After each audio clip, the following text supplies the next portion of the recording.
আমার চ্যানেলে তোমাদের সকলকে স্বাগত। আজ আমরা ক্লাস 7-এর রায়োমার্টিন প্রশ্নবিচিত্রা থেকে ইতিহাসের তৃতীয় পর্যায়ক্রমিক মূল্যায়নের দ্বিতীয় স্কুল সলভ করব।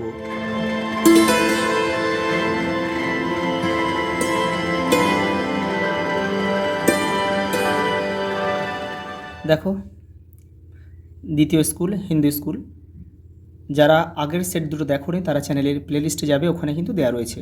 দেখো, প্রথম প্রশ্ন, সঠিক জোটটি খুঁজে লেখো। দেখো, আমুদরিয়া বড় বদুর, ইন্দোনেশিয়া বজ্রযানী। দেখো, কম্বোডিয়া অঙ্করভাট। এই অঙ্করভাট মন্দিরটা কিন্তু কম্বোডিয়াতে অবস্থিত। এটাই আমাদের সঠিক হবে। আর এটা দেখো, এই বড় বদুর হচ্ছে ইন্দোনেশিয়াতে অবস্থিত। এটা ইন্দোনেশিয়া, যে বৌদ্ধ মন্দির রয়েছে যেটা। আর দেখো, এটা হচ্ছে বজ্রযোগিনী, এটা হচ্ছে বাংলাদেশের অবস্থিত। এটা বাংলাদেশ। আর কী জন্য বিখ্যাত? এটা অতীশ দীপঙ্করের জন্মভিটে কিন্তু এটা, সেই জন্যই কিন্তু এখানে দিয়েছে অতীশ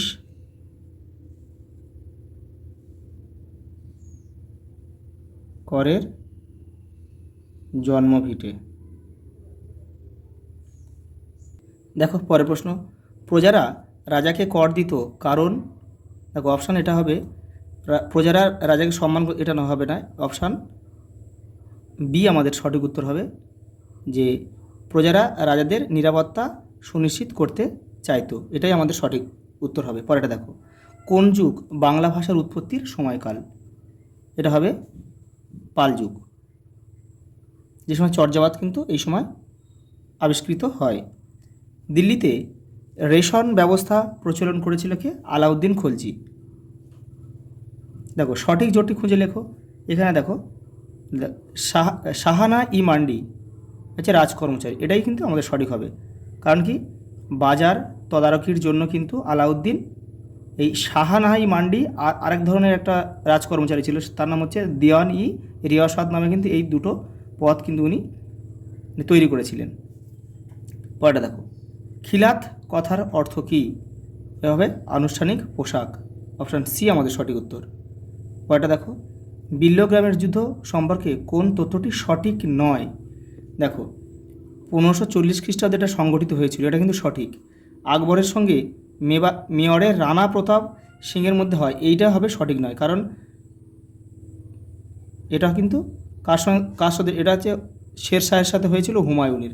তাহলে এটাই আমাদের কিন্তু সঠিক ব্যাখ্যা, এটা হবে না, এটাই ভুল হবে। দেখো, শেরশাহ হুমায়ুনের মধ্যে হয়েছিল, এটাও দেখো সঠিক। এই যুদ্ধে দেখো হুমায়ুন পরাজিত হয়ে পারস্যে পালিয়েছে, এটাও কিন্তু সঠিক। দেখো, মনসবদারি ব্যবস্থার বৈশিষ্ট্য নয় কোনটি? মনসবদারি প্রথার বৈশিষ্ট্য নয়, এটা হবে অপশান সি আমাদের সঠিক উত্তর হবে, শুধুমাত্র নগদে বেতন প্রদান। এটা কিন্তু তোমাদের বইয়ের এটা টেক্সটের 86 নম্বর পেজে রয়েছে, একটু দেখে নিতে পারো তোমরা। তারপর দেখো, সম্রাট আকবরের সময় বইয়ের পাতায় আকার ও আয়তনে ছোট ছবি আকার রীতিকে কী বলা হতো? মিনিয়েচার। Option B. ভক্তিবাদের বৈশিষ্ট্য হলো জাতিভেদ প্রথা না মানা, এটাই কিন্তু বৈশিষ্ট্য। আকবরের আমলের স্থাপত্য শিল্পের উদাহরণ দাও। আকবরের আমলে তৈরি হয়েছে তাজমহল, না এটা হচ্ছে শাহজাহানের আমলে বুলান দরওয়াজার। অপশান বি আমাদের সঠিক উত্তর। আর বাদবাকি ময়ূর সিংহাসন, লালকেল্লা সবই কিন্তু শাহজাহানের সময়কালে তৈরি হয়। আলাই দরওয়াজার বৈশিষ্ট্য নয় কোনটি? এটা হবে লাল বেলেপাতার তৈরি, এটা কিন্তু বৈশিষ্ট্য। দরওয়াজার গায়ে সুলতানের প্রশংসা খোদাই করা হয়, এটাও কিন্তু সঠিক। দেখো, খিলানে সূক্ষ্মাতি সূক্ষ্ম কারুকার্য ও অলঙ্করণ দেখা যায়, এটাও কিন্তু সঠিক। তাহলে দেখো, এটা হবে, এটা আমাদের বৈশিষ্ট্য নয়, এটি ইন্দো গ্রিক শিল্পের নিদর্শন, এটা কিন্তু ভুল। কারণ এটা তাহলে কী হবে? এটা হবে ইন্দো ইসলামীয়।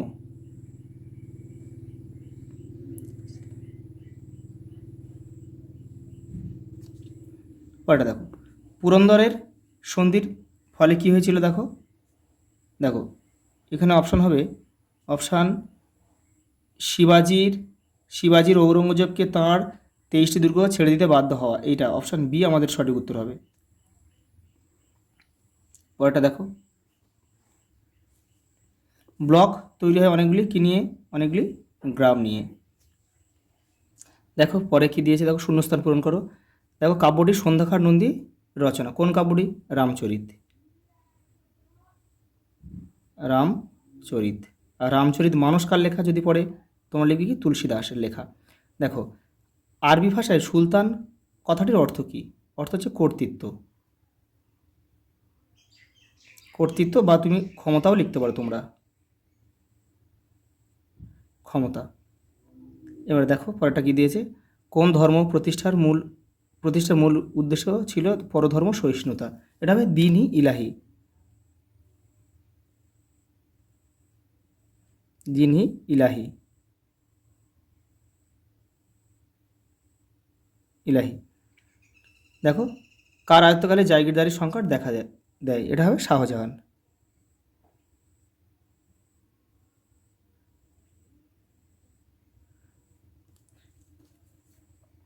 এই দেখো শাহজাহানের সময় থেকে মনসবদারি ও জায়গিরদারি ব্যবস্থার সমস্যা দেখা দেয়। পরেরটা দেখো, দেখো দীপঙ্কর শ্রীজ্ঞান বা অতীশ তিব্বতে কোন বৌদ্ধ ধর্ম প্রচার করেছিলেন? এটা হবে মহাযান। মহাযান। পরেরটা দেখো, সুলতান, এটা হবে বন্দেগানি চিয়েলগানি গড়ে তোলেন কোন সুলতান? ইলতুৎমিশ। ইলতুৎমিশ। পরেরটা দেখো, শেরশাহ দেখো এর মাধ্যমে ডাক ব্যবস্থা উন্নতি ঘটান, এটা হবে ঘোড়া।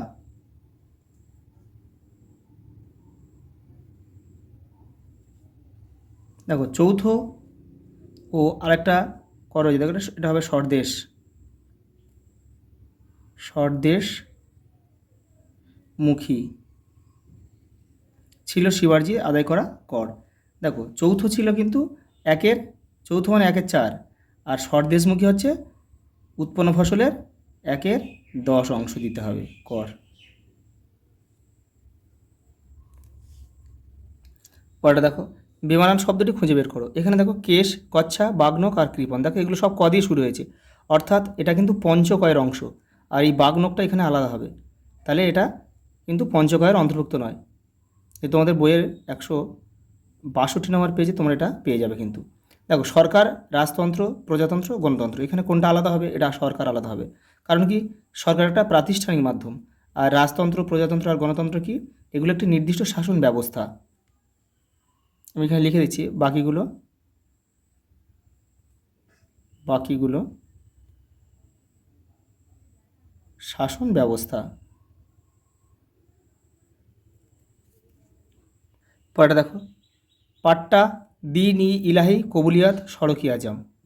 দেখো পাট্টা, কবুলিয়াত আর সড়কি আজম, দেখো তিনটে হচ্ছে শেরশাহর কিন্তু একটা ভূমি রাজস্ব ব্যবস্থার মধ্যে পড়ে, আর দ্বীন-ই ইলাহি কিন্তু আকবরের। তাহলে এই আকবর বাদ যাবে, এই আকবরের এটা বাদ যাবে, দ্বীন-ই ইলাহিটা বাদ যাবে। দেখো খলিফা, রাজা, সম্রাট আর সুলতান, এখানে খলিফাটা বাদ যাবে, কারণ কি এটা একটা ধর্মীয় পদ, আর বাকিগুলো কিন্তু এটা ধর্মনিরপেক্ষ একটা পদ।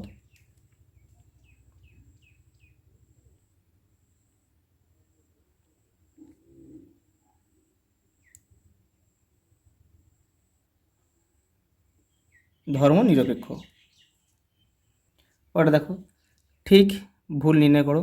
আমির শব্দের বহুবচন হলো ওমরাহ, এটা কিন্তু ঠিক। দেখো মুঘল আমলে সামরিক বিভাগের প্রধানকে ওয়াকিয়ান বিস বলা হতো, এটা ভুল। এটা হবে কি? এটা হচ্ছে মীর বক্সি বলা হতো।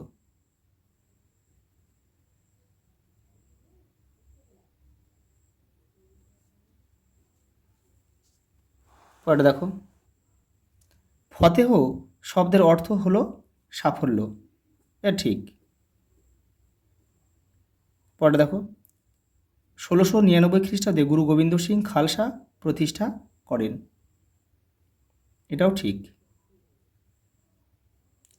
দেখো একটা স্তম্ভ দিয়েছে, দেখো মুঘল শিখ দ্বন্দ্বের ফলে কী হয়েছিল? খালসা সংগঠনের কিন্তু উত্থান হয়েছিল, তাহলে এখানে আমরা 1 লিখব। আর দেখো ভারতীয় শাসন ব্যবস্থার বৈশিষ্ট্য কি? দেখো আইন বিভাগ, বিচার বিভাগ ও শাসন বিভাগ নিয়ে সরকার গঠন, তাহলে এখানে আমরা কি লিখব? রোমান হরফে 2 লিখব। আর দেখো মুঘল প্রদেশকে সোয়া বলা হতো।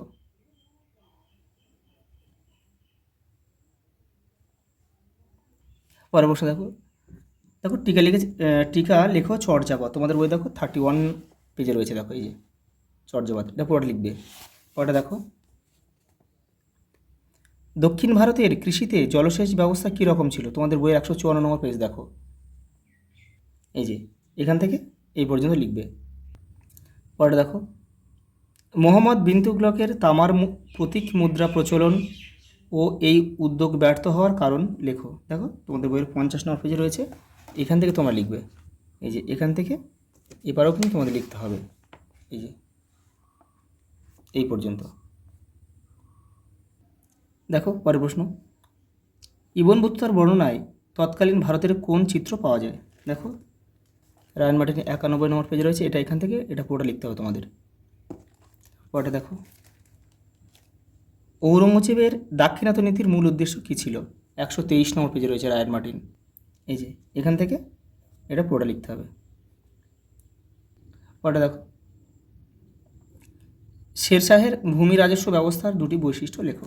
দেখো 120 নম্বর পেজে রয়েছে, এই যে এখান থেকে এটা পুরোটা লিখে দেবে। পরেরটা দেখো,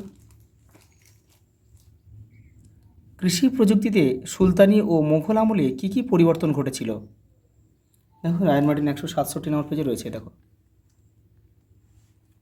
এই যে কী কী পরিবর্তন ঘটেছিল। দেখো প্রশ্নটা আমাদের কিন্তু শুধু কৃষিতে বলেছে, তাহলে আমরা শুধু এটা লিখবো, এখান থেকে এই 3টে লিখলে হয়ে যাবে।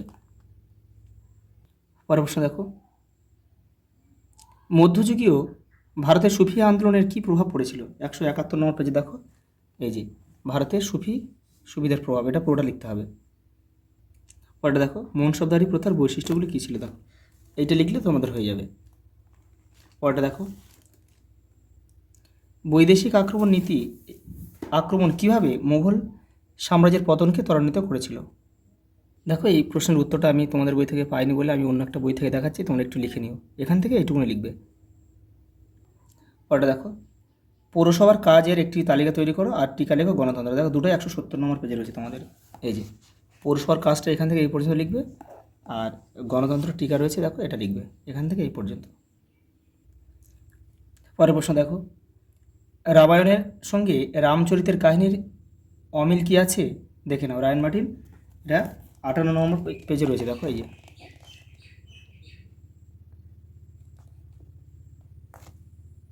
পরের প্রশ্ন দেখো, বিদেশে ভারতীয় সভ্যতার কোন কোন উপাদানের বিস্তার ঘটেছিল দেখে নাও, এই দেখো ধর্ম, দর্শন, ভাষা, সাহিত্য, শিল্প, স্থাপত্য, ভাস্কর্য, শাসন ব্যবস্থা, সামাজিক আদর্শ, বিজ্ঞান, গণিত, বাণিজ্য। দেখো পরের প্রশ্ন, দিল্লি সুলতানির প্রশাসনিক কাঠামো ইকতা ব্যবস্থার গুরুত্ব ব্যাখ্যা করো, এটা তোমাদের বই দেখো 58 নম্বর পেজে রয়েছে, দেখো এটা তোমাদের কিন্তু একটু পড়বে, এটা পড়ে এটা পুরোটা পড়ে কিন্তু তোমরা একটু ছোটো করে লিখবে এটা। আর তোমরা যদি কেউ আর একটু ছোটো করে লিখতে চাও তাহলে তো শুধু এই পর্যন্ত লিখলে হয়ে যাবে, এই যে এই পর্যন্ত বংশানুক্রমে হয়ে যায়, এই পর্যন্ত লিখো তাহলে তোমাদের হয়ে যাবে। পরের প্রশ্ন দেখো, আলাউদ্দিন খলজি কীভাবে মোগল আক্রমণ প্রতিহত করেন, দেখো তোমাদের বইয়ের 55 নম্বর পেজে রয়েছে, দেখো এই যে এই এখান থেকে এই পর্যন্ত। পরেরটা দেখো, আকবর রাজপুতদের সঙ্গে কীভাবে মিত্রতার সম্পর্ক গড়ে তোলেন, দেখো 80 নম্বর পেজে রয়েছে, দেখো এই যে এখান থেকে এই পর্যন্ত। পরেরটা দেখো, হলদিঘাটের যুদ্ধ ও এই যুদ্ধে রানা প্রতাপ সিংহের পরাজয়ের ফলাফল ব্যাখ্যা করো, দেখো 74 নম্বর পেজে রয়েছে, দেখো এই যে এই বক্সটা কিন্তু পুরোটা লিখতে হবে তোমাদের। পরের প্রশ্ন দেখো, তুমি একটি বাজার ঘুরে দেখার সময় যে সকল আরবি ও ফার্সি শব্দ শিখলে তার একটি তালিকা তৈরি করো, দেখে নাও আরবি ভাষার মধ্যে দেখো জিনিস, নগদ, বাকি, হিসাব, ওজন, মাল, এগুলো সব আরবি শব্দ। আর ফার্সি শব্দের মধ্যে কী কী, দেখো বাজার, দোকান, খরিদ্দার, সস্তা, কারখানা, কাগজ। পরেটা দেখো, মুঘল দরবারে তোমাকে একজন চিত্রশিল্পী হিসেবে নিয়োগ করা হলে তুমি কী কী ছবি আঁকতে তার একটি তালিকা তৈরি করো, দেখো রায়ান মার্টিন 188 নম্বর পেজে রয়েছে, দেখো এই যে এইটা এখান থেকে তোমার লিখবে, এই যে এই পর্যন্ত। দেখো পরের প্রশ্ন, তোমার গ্রাম পঞ্চায়েত পঞ্চায়েত কাজের নিরিখে সরকারের কাছ থেকে পুরস্কৃত হলো, কোন কোন কাজের জন্য এই পুরস্কার দেওয়া হলো। এই যে তার মানে গ্রাম পঞ্চায়েত কী কী কাজ করে সেটা করলেই কিন্তু হয়ে যাবে এখান থেকে এটা। পরে দেখো, একজন পঞ্চায়েত প্রতিনিধি হিসেবে নির্বাচিত হলে তুমি যে যে বিষয়ে পদক্ষেপ গ্রহণ করবে তার একটি পরিকল্পনা পেশ করো।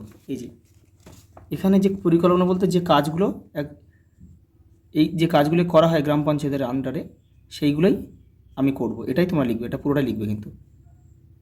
পরটা দেখো, আলাউদ্দিন খলজির সময় দিল্লির বাজারে গেলে তুমি যে যে অভিজ্ঞতার সম্মুখীন হতে তার নিজের ভাষায় লেখো। দেখো 104 নম্বর পেজে রয়েছে রায়মার্টিনে। এই যে এটা পড়ে নিয়ে তোমরা লিখবে, এবারেও কিছুটা রয়েছে। পরটা দেখো, দিল্লির সুলতানদের সঙ্গে তাদের অভিজাতদের সম্পর্ক মূল্যায়ন করো। দেখো 83 নম্বর পেজে রয়েছে এটা। এই যে এটা তোমরা করবে। পরটা দেখো, যদি তুমি বাদশাহ আকবরের মতো বিভিন্ন ধর্ম সম্প্রদায়ের মানুষের দেশের সম্রাট হতে হতে তাহলে তোমার ধর্মনীতি কী হতো তা বিশদে ব্যাখ্যা করো। দেখো রায়মার্টিন 130 নম্বর পেজে রয়েছে। দেখো এই যে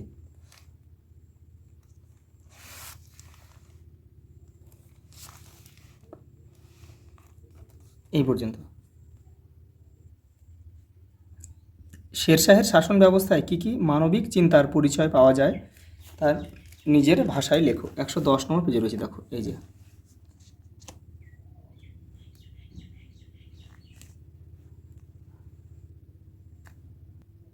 পরটা দেখো, ভারতের বিভিন্ন প্রান্তে বেড়াতে গেলে নানা দুর্গ ও বাগান চোখে পড়ে, এগুলি নির্মাণে মুঘল শাসকদের ভূমিকা ব্যাখ্যা করো, এতে পরিবেশের উপর কী প্রভাব পড়েছিল। দেখো 131 নম্বর পেজে তোমাদের বইয়ের এখান থেকে তোমরা লিখবে, এখান থেকে পুরো এই পর্যন্ত লিখবে, তোমরা পুরো এই পর্যন্ত লিখবে। লাস্ট প্রশ্ন দেখো, বাংলায় বৈষ্ণব আন্দোলনের ফলাফল কী হয়েছিল। 125 নম্বর পেজ দেখো তোমাদের বইয়ের, দেখো বৈষ্ণব ভক্তি আন্দোলনের ফলাফল পুরো এইখান থেকে তোমাদের পড়বে। এটা এই বক্সটা লিখতে হবে না, বক্সটা লেখা বাদ দেবে, এটা দিয়ে এই পর্যন্ত তোমাদের কিন্তু লিখতে হবে। আচ্ছা এই পর্যন্ত, দেখা পরের ভিডিওতে।